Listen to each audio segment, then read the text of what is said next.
Hi everyone. So I'm at work and getting this done. So I figured why not just do it outside? So hopefully there's not too much background noise. I know there's somebody down there with a bullhorn saying some words here in downtown Portland at the federal building. So for this week's Freedom Project discussion, I decided to kind of combine activity A and activity B from the secular liturgy and counter liturgy experiment. And activity A focuses on creating a new bedtime and morning routine, while activity B is about creating a sacred zone around your bed by moving your phone and other devices away from where you sleep. Studies have shown that it's really bad for them to be near you as you sleep anyway. So that's probably why a lot of us are tossing and turning. But to me, those two activities really fit together pretty naturally. So instead of choosing just one, I wanted to go ahead and experiment with both. One of the first things I changed was the sleep settings on my phone. I have it set to go into sleep mode at about 10:30 at night, and depending on what project I'm working on the next day, it stays that way until I switch it somewhere between getting up at 4:30 in the morning or 6 o'clock in the morning. I did make sure certain people can still get through to me if there's an emergency or something really important comes up, just mainly for my kids and family. For me, there's no such thing as a work emergency that anybody's going to need to call me at 8 o'clock in the evening.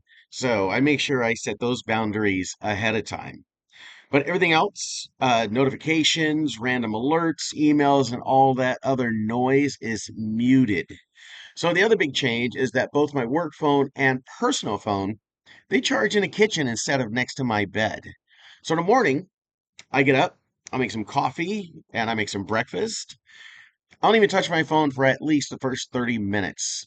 I don't like getting up just as I need to hurry up and get dressed and leave because this makes you very hurried and your eyes are still kind of fogged over from sleep. So getting on the road when you're still like that is not really a good thing to do. So it's actually become one of my most favorite parts of this whole experiment. It's given me a chance to really fully wake up, get my mind right, and to think about the day before I get too deep in the weeds with emails, work problems, social media, or any kind of news or any of that kind of digital media. So something else unexpected came out of this.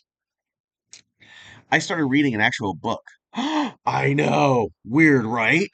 It's like this big and it has bindings and stuff. But I'm reading a really cool book. It's from a guy that I actually went to school with in Oakland.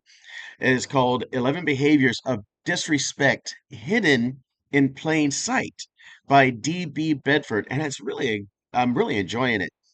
And what's kind of crazy is that I haven't picked up and read an actual physical book in years. So that alone made me realize how much my phone had become the automatic thing I reached for whenever I had a few minutes. So when my alarm would hit, I would grab my phone, not only just turn off the alarm, but then I started scrolling. So I had to stop doing that. So the liturgy I hope to discover still through this experiment is really about being more intentional with my attention. I don't think technology itself is the problem. For me, the problem is when checking a device becomes so automatic that I don't realize that I'm doing it. And Felicia Wu's song also talks about liturgies as habits that become so internalized that they begin shaping us almost without us noticing.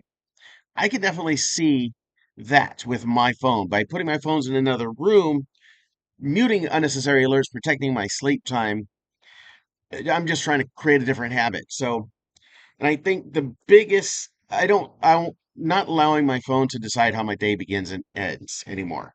I'm the one that's deciding. And I think that is probably the biggest counter liturgy I hope to take away from this experiment, learning that quiet, rest, reading, and simply just having some time to think deserves a lot more space in my life, es- especially in this day and age.